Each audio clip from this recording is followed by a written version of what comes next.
The marble lobby was so bright it made the morning feel colder. Fluorescent light poured over chrome and spotless glass as if the bank itself wanted to blind anyone who didn't belong. At the front desk, a young receptionist practiced her professional smile on a computer screen. At the center counter, a man in a designer suit stood with his back to the room. Broad shoulders, perfect fade, watch face gleaming like a coin caught at noon. When the glass doors whispered open, a hush of conditioned air chased the city heat, and with it came a small, careful shape. A black elderly woman in a pressed but faded floral dress, sensible shoes, and a leather purse softened by years of faithful use. "Excuse me, dear," she said gently, easing toward the counter. "I need a withdrawal." The man in the suit half-turned, looked her up and down as if she were lint on his lapel, and then made a show of returning his attention to his phone. "That line is closed," he said, without moving. "Business customers only." "I am a customer," the woman replied, voice warm as tea. "Been one a very long time." "Of course you have." His laugh was neat and expensive. "Try the teller on the left. They'll help you figure out where you actually bank." The receptionist looked trapped between compassion and policy. A teller with an anxious smile waved the woman over, unable to ignore the tremor in her own hands. The elderly woman, Evelyn, walked without hurry. Her pace was the quiet speed of someone who had crossed seasons and survived them all. She set her purse on the high counter, pulled a notched checkbook, and the familiar bank-branded slip. She wrote with careful accuracy, then slid the paper forward. The teller glanced at the amount, blinked as if the numbers might rearrange themselves, and blurted, "Ma'am, I think there's an extra zero?" Evelyn shook her head. "No, sweetheart. Every digit is right. 2,800,000, the teller whispered, mouth dry. The world around them carried on with tiny noises, printers purring, heels clicking, an espresso machine in the VIP lounge hissing like a small animal. The manager in the glass office, Derek, looked up, caught the teller's panic, and left his reflection to come play hero. "I'll take over," he said, with a smile tuned for magazine covers. He placed 2 fingers on the slip as if pinning a butterfly. "Ma'am, I'm sure you're mistaken. You can't withdraw what isn't there." "That would be theft," Evelyn agreed. "I would never do that." "Then we have no problem," he said brightly. "Let's see your ID." He examined it for far longer than necessary, tilted it against the light like a jeweler hunting for flaws. "We've had an uptick in unfortunate attempts lately. You wouldn't believe the lengths people go to." "People," he emphasized. "People like you." "Frank," he called, and a security guard materialized like a shadow that learned to walk. "Just stand by." "Protocol." Evelyn's hands rested on her purse. Still, patient, unbothered on the surface, though a weariness touched her shoulders with invisible fingers. She had seen this dance before. The steps hadn't changed in decades, only the music. "I only need what I wrote," she said, "for something important." "Of course," Derek replied, his tone turning the phrase into a joke shared with the room. "And I only need to confirm you're not lying." He spoke into the lapel mic clipped to his suit. "Possible fraud at main counter. Elderly female. Stand by." The words hung, sticky, impossible to peel off the air. "Possible fraud. Elderly female. Stand by." Customers turned with pricked curiosity. A woman in designer sunglasses nudged her friend. A middle-aged man put his phone at his hip and started recording with the stealth of an amateur. The teller's face went colorless. She had recognized Evelyn's surname when she checked the terminal, the last name you didn't say out loud because it felt like stepping onto a stage. "Sir," the teller choked out to Derek, "maybe we should check." "I've got it, Madison," he said, charming as a locked door. "Go help a real customer." Evelyn kept her voice calm. "I've given you my ID and my bank card. You can verify the account." Derek raised a smooth eyebrow. "And how exactly did you obtain that card?" The room felt suddenly hungry. Evelyn's jaw set for only a heartbeat. Then she smiled, soft and unshakable. "By living. Right. Frank, please escort the customer to the seating area while I make a few calls." They sat her in plain view, where embarrassment is meant to bloom. The manager's office door stayed open so she could hear his professionalism packaged as suspicion. "Yes, corporate security? I have someone attempting a 7-figure withdrawal. Claims her name is Carter. No, she doesn't present like our high net worth demographic." He let the phrase ring. "Present like. Demographic." He spoke again, louder than necessary. Police non-emergency? Just to be safe. Across the lobby, the teller, Madison, bit her lip until blood threatened. She had watched the account screen flash numbers that didn't look real, commas marching like soldiers, balances, portfolios, linked trusts with dignified names. Anyone else would have pulled up a chair and politely used two hands. Derek had pulled up a wall. The glass doors admitted a wad of blue uniforms and the metallic clink of decision. Officer Mitchell was tall, built like a locked vault, and wore authority like a custom suit. Officer Garcia hung back, eyes scanning, measuring the temperature. Mitchell's smile was regulation-friendly. Afternoon. What seems to be the trouble? Derek painted the picture with the ease of a man who had practiced blaming. Attempted large cash withdrawal, mismatched, circumstances. It smells wrong. Mitchell's gaze settled on Evelyn like an audit. Ma'am, may I see your identification again? And your purse? You may see my identification, she said. You may not search my purse. We can do this the easy way or the hard way, he replied, veteran lines tightening around his mouth. Your choice. Before you choose for me, Evelyn said, eyes even, choose to check the account. We will. In due time. He nodded to Garcia, who shifted, uncomfortable. Ma'am, stand up. Evelyn rose, slow with mornings that never quite left her knees. She held out her ID again. Mitchell inspected it like he was testing paper for paper cuts. And the request form. Derek handed it over. She wrote this amount herself. Evelyn nodded. Yes. And how did you know to write that number? Mitchell asked, poised to catch her stumbling over a detail only liars forget. Because I do it every year, she said simply. It goes to students who've been told no too many times. She met his eyes. Like this. Mitchell's jaw worked. He didn't like being told no. He gestured at the purse. I'm searching that bag. No, officer, she said, calm as a closed door. You are not. His hand twitched toward cuffs. Garcia started to say something that might have been maybe, but Mitchell's look canceled the word in his throat. He opened the cuffs. They made that cold little sound that frightens children and makes adults perform compliance. Before you put those on me, Evelyn said, voice no louder than before yet suddenly vast, make one call. Ask your chief to reach Charles Morrison. Tell him Evelyn Carter is being detained at his downtown branch. Derek nearly snorted. You don't know Mr. Morrison. Evelyn's eyes didn't leave Mitchell's. Call. Garcia, in a feat of tiny courage masquerading as protocol, asked gently, May I look at your recent calls, ma'am? You may, she answered. He scrolled. His eyebrows shot up. Mitchell, she called a Charles Morrison yesterday. The room held its breath while the dial tone walked toward destiny. The voice that answered was brisk, expensive, and instantly concerned. Evelyn, everything all right? Why are you? This is Officer Garcia, sir. We're at the downtown branch with Mrs. Carter. There's been. Put Derek on the phone, the voice cut. Not a request, gravity. Derek went gray around the edges as he took the call. He started to fashion a sentence, but words broke into apology before they reached air. Don't speak, the voice said, grave and glitter-edged with anger.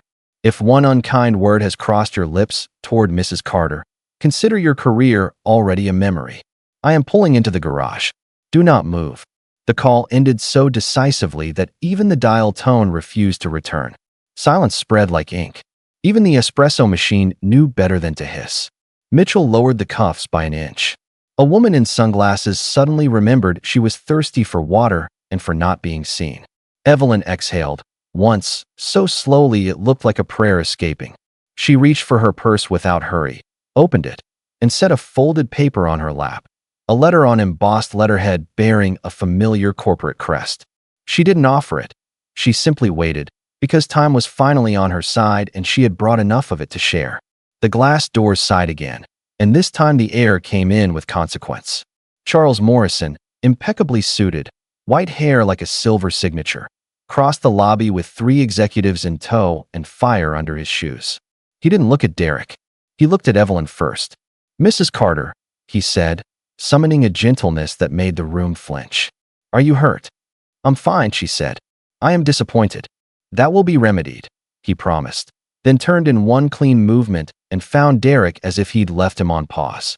Office. Now. Evelyn remained where she sat, in quiet command, as the room resisted the urge to applaud. She had brought the wrong building the right lesson, and the hook was already in every jaw. Who is this woman? And what is inside that purse that could scare a manager more than losing his smile? 6 hours earlier, the house had smelled like lemon oil and Earl Grey. Lace curtains softened morning light into something kind, and the kitchen table looked like a battlefield where the papers had already surrendered. Neat stacks labeled in her handwriting. Taxes, endowment renewals, portfolio summaries, letters with seals that carried weight. Evelyn Carter, 73, made her tea the way a good habit becomes muscle memory, then stood at the sink to water roses cultivated for patience. The wall above the table was a museum for two lives that learned how to become one. A wedding photo from 1972. James Carter in uniform smiling like hope. A frame of medals that had felt heavy on his dress blues and light in his hands. A picture from a bank gala where the banner read Heritage Trust 40th Anniversary, and their laughter looked like it belonged to futurists. Her phone buzzed. Carter residence, she answered, the way she always had. Mom. Patricia's voice, grown and loving. Are you sure about doing this alone? I can drive you. Or we can call Mr. Hollis and let him. Baby, Evelyn said. I've been doing alone since your father deployed the first time. The bank will be simpler than war. Patricia breathed a worried smile. It's a lot of cash, Mom. Please be careful. It's a lot of opportunity, Evelyn corrected softly. For children whose names the world never bothers to learn. I won't be long. She concluded the call, then opened the bottom drawer of the sideboard and withdrew the purse that had outlived trends. Inside she placed the essentials. ID, the bank card she had never once misplaced, a folder containing authorization letters countersigned in fountain ink, and a small velvet envelope that held a card so dark it drank light. More symbol than plastic, more promise than payment. She paused, fingertips pressed to the velvet for one heartbeat longer than necessary. On the bus, the driver knew her name. Mothers balancing strollers knew her kindness. The city opened like a book of mixed chapters. Corner stores that had survived and artisan coffee that had replaced a laundromat. Row houses still fighting and condos that never had to. She could have called a car. She could have asked the bank to send a courier in a black sedan. She preferred a seat on public transport with working brakes and a view of faces, because wealth had never convinced her to look away from the people who picked up the mornings after the nights. At the bank, polished stone and whispers greeted her. She watched how quickly suits found smiles for certain customers. How coffee tasted more like coffee when poured into china. She noticed the manager's preoccupation with his reflection and the teller's habit of performing the song of good service a little too loudly when someone important walked in. She noticed it because she had built entire years on noticing things others ignored, like where a decimal lands, or how an apology is constructed to pretend it wasn't necessary, or the way bias announces itself in the first 3 seconds and then explains for 30 minutes why it didn't. The teller Madison's hands shook because she recognized Evelyn's name in the system and recognized something else. Courage feels exactly like panic until you do the brave part. She wanted to do the brave part. Derek didn't let her. Back in the present, Charles led Evelyn into the manager's glass office, but when he stepped aside it was clear who the room belonged to. I'll handle your withdrawal personally, he said, voice contrite. And then we will handle everything else. Charles, Evelyn replied. This cannot be a private apology to a public humiliation. Whatever needs saying, say it where you embarrassed me. He nodded, throat tight, then guided her not into the manager's office but to his own, a room most branch employees had never seen, where abstract paintings tried to modernize wood panel gravitas. He clicked his terminal awake, fingers flying with the fluency of a man who had risen by learning every keyboard shortcut and every moral one. The account populated, balances that made executives blink, a timeline of disciplined investing, charitable disbursements that read like a love letter to fairness. He printed nothing yet. Instead, he turned the monitor slightly toward Evelyn, not to show off, but to let her confirm what belonged to her. It's all there, she said, as it has been every day since 1978. Because of you, he answered. Because of you and Mr. Carter. Temples of money treat time as an asset. Yet it took only minutes for the building to tilt under the gravity of what Derek had done. Corporate compliance phoned in. Legal slid into the room with breathless questions wearing litigation shoes. HR arrived as an apology in a blazer. Charles cut through them. Stop. First we make right. Then we make change. Evelyn reached into her purse and placed the velvet envelope on the desk.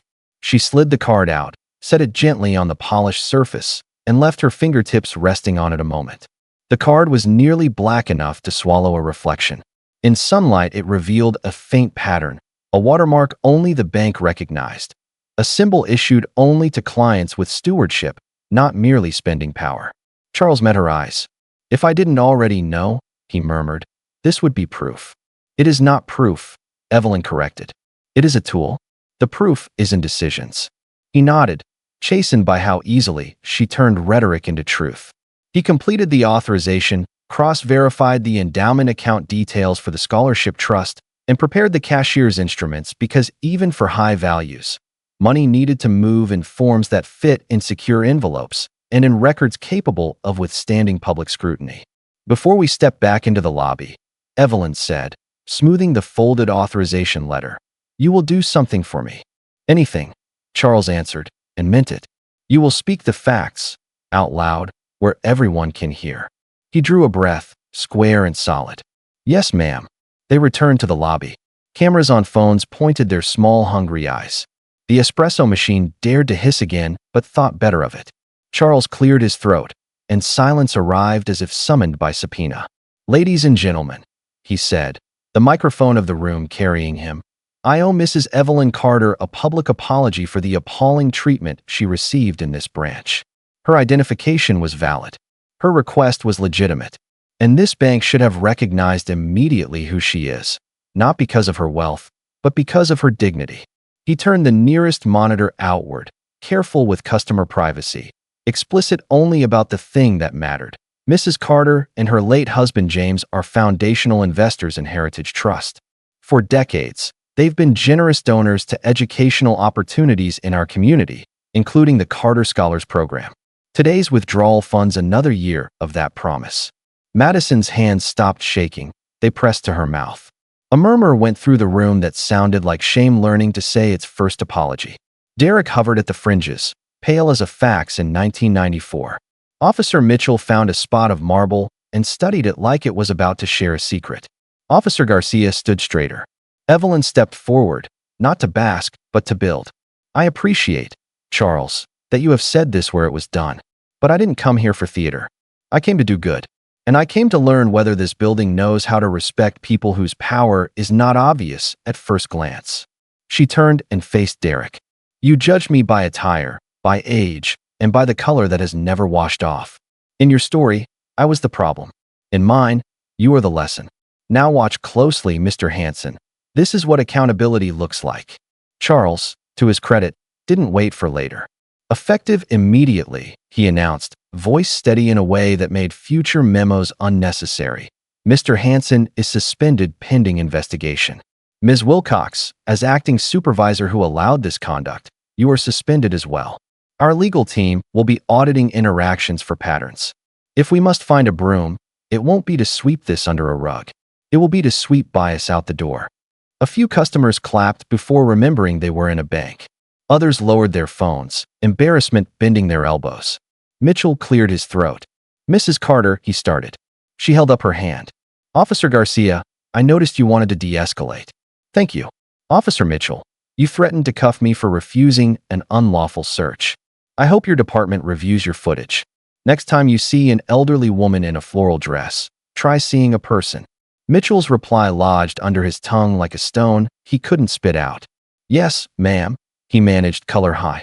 Garcia nodded once, gratitude small and true.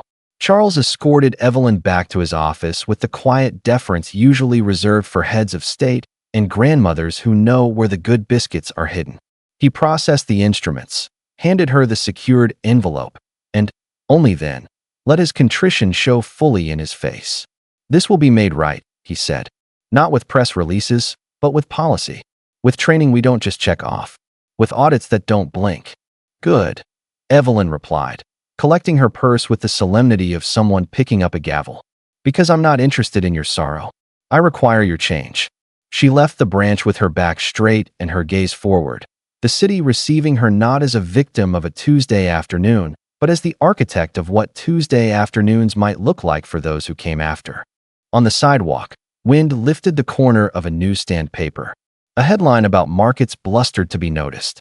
Somewhere in a courthouse, a clerk stamped a docket number onto a brand new discrimination complaint unrelated to banking, but identical in script. Somewhere on a playground, a little girl watched her mother count change for bus fare and decided counting was a kind of power, too.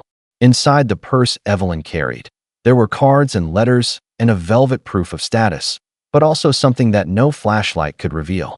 She carried a lifetime of practice at holding the door open for justice until justice learned how to walk through on its own. The first video surfaced 20 minutes after Evelyn left the branch, posted by a man who had captured the cuffs at their shiniest and his own breathing at its heaviest. Within an hour, there were 4 angles, one from Sunglasses' friend, one from a contractor waiting on a cashier's check, one from Madison's cousin in a group text chain, and one captured from the lobby camera someone leaked because they believe policy should never be an alibi.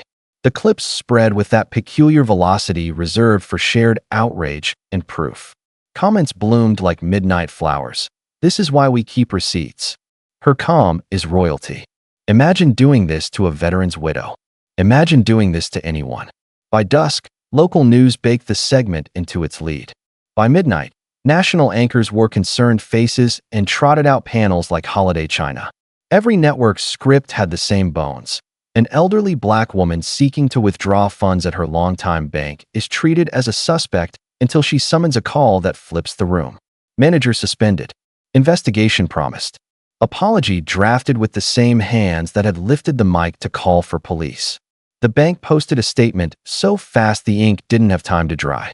It was the kind that mentions unacceptable values and commitment to learning in one paragraph. An algorithm measured the ratio of angry emojis to the word listening and declared the brand in crisis. PR strategists slept with their phones on their chests. But the internet isn't a courtroom, it's a mirror. It reflected not only Derek's smirk and Mitchell's cuffs, but the face of anyone who had said wrong building to the wrong person and gotten away with it. Stories poured into comment threads like confessions, like indictments, like prayers. A teacher told to enter through the side door for bank services. A doctor asked to prove repeatedly that his paychecks were real. An immigrant entrepreneur treated like her success was counterfeit. Inside Heritage Trust, the legal team assembled in a room with a whiteboard too clean and a coffee pot too late. They began by listing immediate steps: suspend involved employees, secure video, notify corporate counsel, ensure Mrs. Carter's transaction completed, already done, draft new policy training notices, anticipate civil rights inquiries. Then they wrote the hard question on the board: what if this isn't isolated? The audit ordered by Charles did not ask for gotchas, it demanded patterns. They pulled 2 years of footage and data. They measured average wait times, requests for additional ID by customer profile, referrals to basic accounts instead of wealth services when balances suggested otherwise. Numbers reveal the thing bias insists is invisible. The numbers spoke loudly. While attorneys counted, Evelyn slept. She slept the way you do when you've carried anger like a full pitcher all day and finally set it down on a counter that won't collapse. In the morning, her phone was a garden of notifications. Patricia called first. "Mom, are you okay?" "I saw. I'm all right," Evelyn answered, pouring her tea, steady as sunrise. "How are you?" "Angry enough to clean the whole kitchen on my knees and then write an email to corporate with grammar so sharp it could cut rope," Patricia said, half laughing, half crying. "Mom, this is everywhere." "So let it be," Evelyn replied. "Maybe someone will see themselves behaving badly and decide to stop." Before noon, her mailbox offered the opposite of hate mail: donations for the scholarship fund, handwritten notes, some shaky, some emphatic, saying, "Thank you for not letting them hush you," and a bouquet from a florist who added on the receipt, "No charge for heroes." Officer Garcia, whose eyes had registered both restraint and regret, sent an email requesting permission to visit. Evelyn said yes. He arrived in a plain suit with shoulders that hadn't yet learned to be important and hands holding coffee from a shop that spelled customers' names correctly on purpose. "Mrs. Carter," he said at the door, hat in his hands because his grandmother had raised him to erase any hat near one. "I wanted to apologize. I knew it was wrong, and I didn't do enough. Come in, Sergeant-to-be, she said, moving aside. You will have time to do more where you work. They sat, mugs warm. Our department is reviewing the footage, he said. Mitchell is under investigation. He's not a bad man, but he's a man who has never had to question why he believes who more than what. Bias doesn't need a villain costume, Evelyn replied. It only needs comfort. He nodded, absorbing it like a textbook sentence that becomes a personal one. I'm scheduled to assist with training next month. I'd like to quote you. I won't use your name if you prefer. You may, she said, a smile tucked at the corner of her mouth. Tell them to review the cuffs as if they were a mirror. At the bank, Madison typed a resignation letter and then deleted it. She asked for a meeting with HR instead, voice shaking, palms damp, and told them what she had seen for years. How certain customers were helped into smaller products because the suits assumed they wouldn't understand the bigger ones. How ID checks became interrogation only when melanin or accents were part of the interaction. How relief was the reward for those who looked like money. HR listened like note-takers poised to write history's footnotes. This time they didn't nod and send her back behind the counter. This time they asked for dates and names. This time the room said, keep talking. Evelyn's lawyer, Mr. Hollis, came by with eyebrows lifted into the territory of action. We have grounds, he said gently, setting down a folder that wore its heft with self-importance. There are other clients.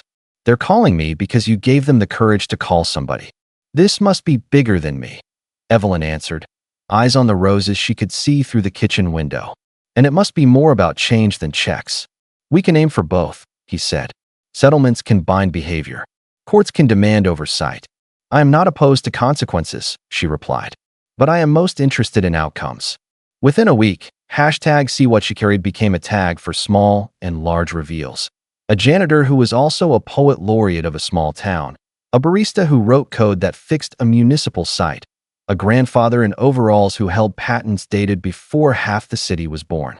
And, yes, 1,000 reminders that no one needed to be anything important to deserve decency. Evelyn watched exactly as much of the coverage as one soul can watch without turning pity into poison. She answered mail from scholarship recipients because those letters had voices that reminded her why she counted.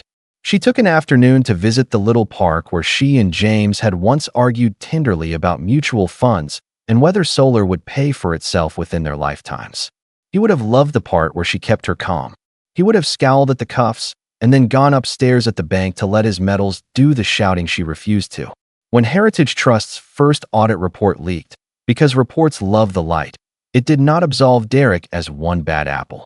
It described a barrel carved with grooves that had taught apples how to lean. The numbers would have made a CEO cry if CEOs still cried. The board made a plan. It looked like training and independent monitors and tying bonuses to fairness metrics. It looked like new hiring practices and quietly replacing portraits in the hallway. Derek, on unpaid leave, watched the internet alternate between outrage and cruelty. He called a lawyer, and the lawyer asked for money, and Derek remembered irony is the most expensive comedy. Brenda, who had learned bias in softer tones but practiced it meticulously, considered whether she should move to a different state or whether living with consequence was part of learning to be different in the next job. Officer Mitchell learned how to sit in a room with internal affairs without bringing his confidence along as a weapon. Evelyn brought her purse to the dining table again. She removed the velvet envelope and placed it beside hand-addressed notes from young people who had learned their own value watching hers reflected back at a marble lobby. She didn't photograph the card. She didn't boast. She did one thing that would never trend. She balanced her books with the precision of a daughter of a man who had balanced his paycheck on a kitchen table with a stub pencil and a prayer. She rehearsed, in her head, the testimony she would give if anyone ever asked her to in a court of law. Simple sentences that contained oceans, truths too steady to be dramatic. She would say she did not want to be famous. She would say she wanted citizens to walk into banks like they owned at least their own dignity. She would say justice can be instant in a lobby and still take a lifetime to implement. The mirror of the viral moment kept reflecting, as mirrors do, whether we asked them to or not. Some turned away. Others adjusted their collars. A few looked long enough to change their faces. The courthouse smelled like wood polish and history. Morning sun fell through tall windows in generous rectangles, illuminating the dust in the air like honest confetti. Reporters hovered on the steps beyond security, microphones hungry for pre-statements. Evelyn arrived in a dove-gray suit that carried quiet authority and a brooch that had been her mother's. Patricia walked with her, equal parts shield and daughter. Mr. Hollis met them at the entrance with a nod that said he knew the weight of names and would carry whatever portion she placed on his shoulders. Inside, the courtroom was dignified and undecorated. The judge's bench stood in simple command. The jury box filled with 12 seats for strangers who would be asked to agree on what fairness looks like when draped in law. A court artist set up her pastels. Truth needed portraits too. The complaint, Carter et al. V. Heritage Trust Bank, occupied paper with stern fonts. It named patterns instead of isolated shame. It described how dignity had to pass a dress code and how suspicion learned to spell certain surnames first. It told the story of a bank that treated some clients like clients and others like tests. Opening statements laid the lanes. Mr. Hollis spoke first, voice unadorned by theatrics. This case is not about a lack of money. It is about a lack of respect disguised as procedure. The plaintiffs will show you that bias did not visit Heritage Trust as a rumor. It lived there as habit. He didn't point at Evelyn. He pointed at the data, at charts that told on themselves. Defense counsel rose in a suit cut to reassure corporations. Ladies and gentlemen, banking is a high-risk environment. Fraud exists. Mistakes are unfortunate, but understandable. Our clients acted in good faith based on reasonable concerns about an unusual transaction. He smiled in the direction of the jury like someone offering insurance. Then the exhibits began to unspool. Time-stamped footage, interaction logs, customer service notes with checkboxes that had been used like shields. An expert in social psychology with steel in her voice explained implicit bias as a software running underneath perception. A statistician introduced the jury to averages that weren't average at all. Black customers waited longer, were asked for more ID, received fewer referrals to wealth services even at identical balance levels. The jury took notes. Numbers don't cry, but they do persuade. They called Madison, hands folded, shoulders squared by resolve. She told the jury exactly what she had told HR, and then some. How her suggestions to check the account first had been dismissed with the wave of a manicured hand. How she had watched older customers of color steered away from services they qualified for. How she had learned to apologize to herself in the bathroom mirror for not shouting sooner.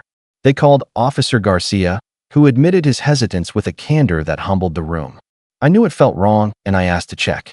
I should have insisted. I won't make that mistake again, he said, the words plain and without garnish. They called Officer Mitchell, because sometimes justice requires ugly sentences to be heard in public. He told the court that he had prioritized the manager's story over the woman's dignity, and that he had learned tactical handcuffs can be more dangerous than batons when applied to breath and pride. Then they called Derek. His suit now fit like a loan in default. He tried to be contrite and precise at once and managed neither. I was following protocols, he repeated like a bead on a string. What protocol instructs you to call the police before checking an account you can check in 30 seconds? Mr. Hollis asked without raising his voice. There were circumstances, Derek stammered. The circumstances were a floral dress and brown skin? Mr. Hollis stated his question. Defense objected. The judge overruled. The jury stared at Derek like a mirror showing only a jaw. They called Brenda, who tried to describe vigilance and tripped over the word assumptions, as if it were an ottoman she'd forgotten was in the room. Her emails appeared on a screen, lines with coded phrases like, not our demographic, and basic products recommended. Brenda's cheeks learned what it means to flush in public. Evelyn took the stand last. She did not bring documents or props. She brought hands that had made grief into scholarships. She told the court she had been a customer since before some tellers were born. She told the court that she wore a faded dress because it was clean and comfortable, because her mother had taught her value did not require obvious decoration. She told the court she expected courtesy, not bows. Mrs. Carter, defense counsel said, hoping to recast the stage with one clever line.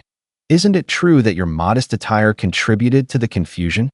She turned and looked at him like a teacher waiting for a student to find his place. Are you asking this court to decide that respect must be earned by wardrobe? I did not come here to litigate my hemline.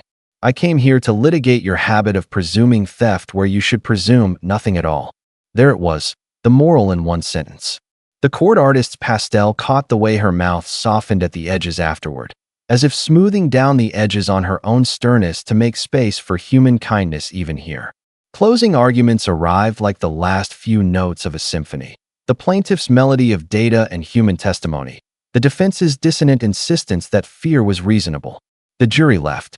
The clock discovered new talents while everyone waited. 8 hours later, the foreperson stood. We, the jury, find in favor of the plaintiffs. The verdict did more than award dollars. It carved requirements into the bank's future. Independent monitoring, bias training designed by people without a stake in the outcome, quarterly public reports, and a penalty so large it would show up on the quarterly call of any shareholder who could pronounce fiduciary. Outside, microphones found faces again. Evelyn declined cable hits and only read a short statement in front of the courthouse roses. Justice should not require a camera to behave itself. From now on, in this bank and I hope in many others, dignity will not be optional. Then she went home and made tea, because even victory should cool before anyone drinks it too fast. The empty lot on King Street had been empty for so long that weeds learned to spell their names in cursive. Construction fences went up, and the neighborhood argued with itself. Another condo? A parking garage? Then steel skeletons rose with a different grace, and brick wrapped the bones like a hymn. 6 months after the verdict, the James and Evelyn Carter Education Center opened its doors on a Saturday morning that smelled like promise and pastries. Banners hugged the facade, names of donors in small fonts, the Carter Foundation in letters that refused to shout. Students lined up in pressed thrift store outfits and borrowed ties. Volunteers wore lanyards and smiles that remembered what it was like to be the one receiving instead of the one giving.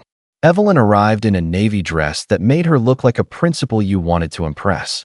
Patricia had the program in a clipboard and the mother-daughter dynamic in a muscle memory that toggled between laughter and did you eat. Charles Morrison came, not for optics, but because he had put in the work. He'd earned an invitation from the building itself. The ribbon resisted the scissors for show, then gave up without drama. The crowd applauded. Evelyn stepped to the microphone, which didn't squeal because even technology wanted to behave. We built a place, she said, for students who were told wait, so often they learned to hand opportunity a chair. Here, no. We will stand for them until they can stand for themselves. And then we will stand beside them.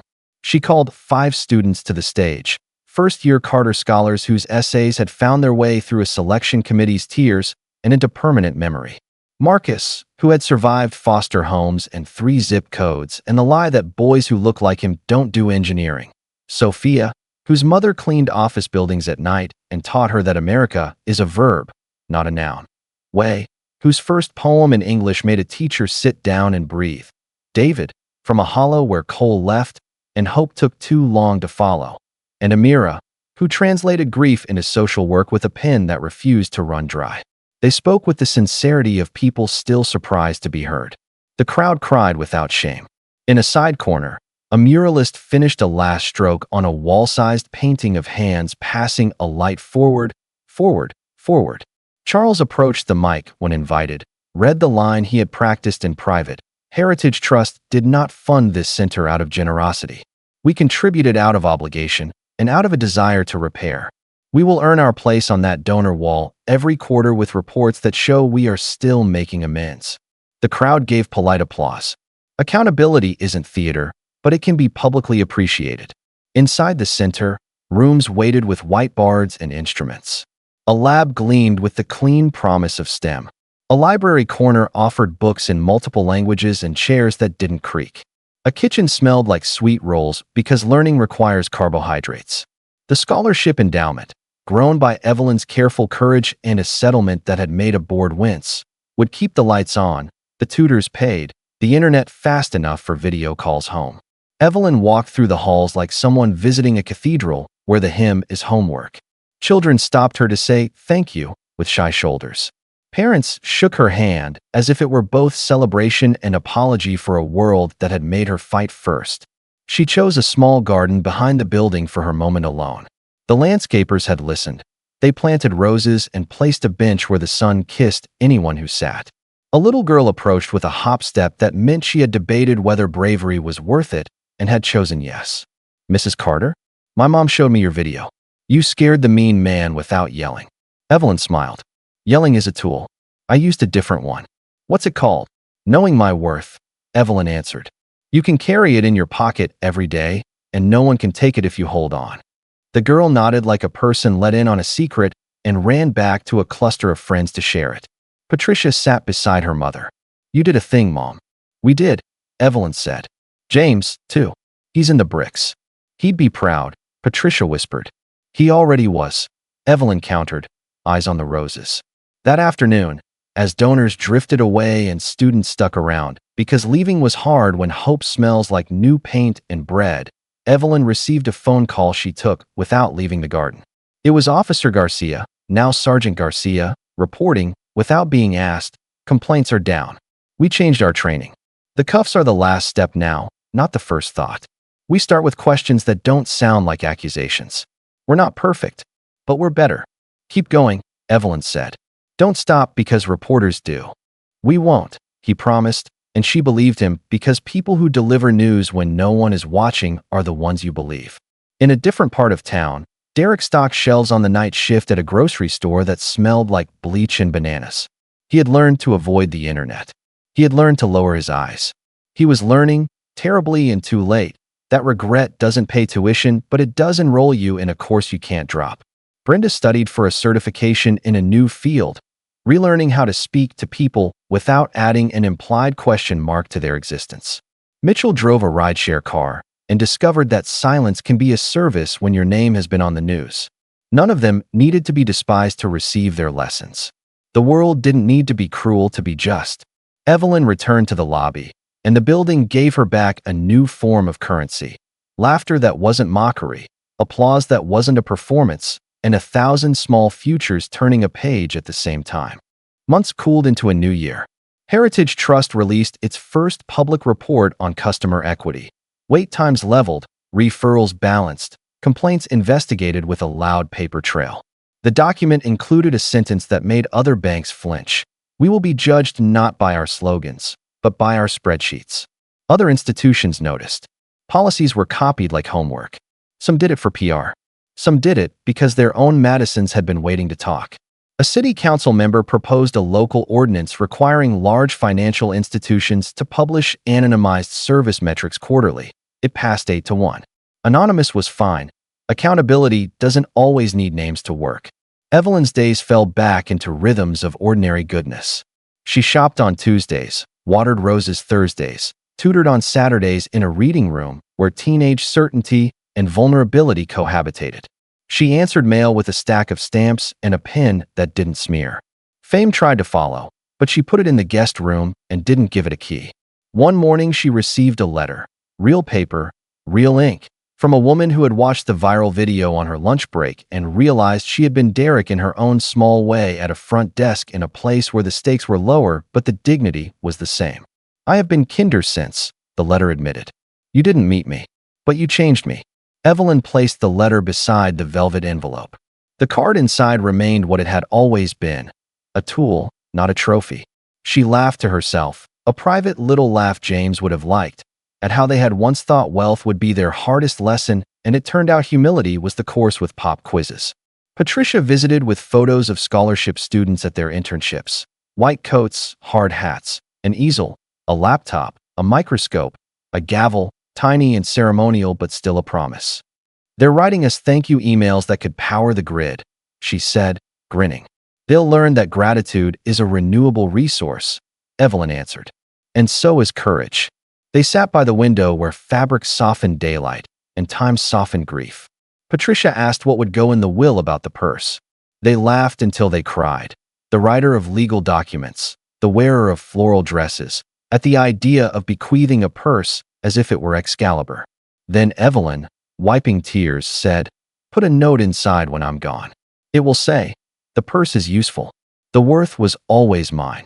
On the anniversary of the bank day, the center hosted an open mic night for stories of misjudgment and reversal.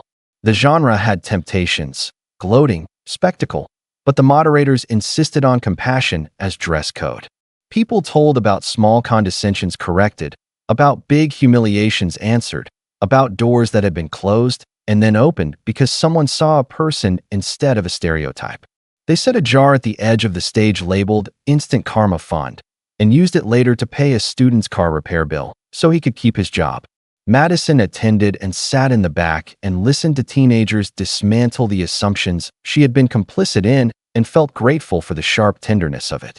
Charles spoke briefly and left before applause could become a smug coat. Garcia hugged the back wall, let a poem about cuffs and questions upload into his conscience. Evelyn read no story.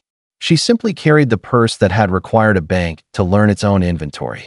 She stayed until the lights dimmed and the stage creaked with relief, and the janitor wiped the last row, as if wiping shame off a day. On her way out, she passed a flyer pinned to a corkboard. Free tax prep for families, sponsored by Heritage Trust. A small thing, a right direction. At home, she brewed tea and opened the window enough to let in the night arguing with crickets. She thought of the bus driver who still called her Mrs. Carter and meant it like both respect and affection. She thought of a woman in sunglasses who had deleted the video she'd taken and written instead a check. She thought of Derek stocking shelves, of Brenda studying, of Mitchell learning to drive in silence, and of how often mercy and justice could be twins when raised right. The purse sat on the table, faithful. Inside it, neat as a well-kept ledger, were the tools of a life that had learned to insist gently. ID, card, a folded letter, the velvet envelope. Also inside it, invisible but heavy enough to tilt a room, were memory, math, stubborn hope, and a lifetime of refusing to make herself small just to make others comfortable. When people ask what she carried that day, the viral day, the day Marble remembered the sound of humility learning to speak, the answer is complicated and simple. She carried proof. Proof of account and proof of self. Evidence that a person doesn't have to scream to be heard if the room is finally ready to listen. She carried the dignity of mothers who stood at kitchen sinks counting coins and blessings, the courage of soldiers who taught their families to finish what was right, the calm of someone who has weathered storms so long that lightning turns into a metronome rather than a menace. Her story became a genre entry that the internet loves, the underestimated becoming undeniable, the judge judged, the wrongdoer learning that deeds come with outcomes. Predictable but satisfying. But to Evelyn, it was never a script. It was Tuesday. It was a withdrawal for children she would never meet. It was a reminder that justice should be processed as quickly as a preferred client's transfer and with the same courtesy. The final moral, since audiences like their truths labeled, since classrooms need their objectives stated, isn't complicated. Respect people. Start there. If you require a reveal to treat someone well, you have already failed the test. The old sermon in a new language: do not judge the purse. Do not judge the skin. Do not judge the job title. Judge behaviors, especially your own. Evelyn rinsed her cup, set it upside down on the rack, and turned off the light. The purse on the chair held what it had always held: the means to repair what people think is broken and the proof that some things were never broken at all.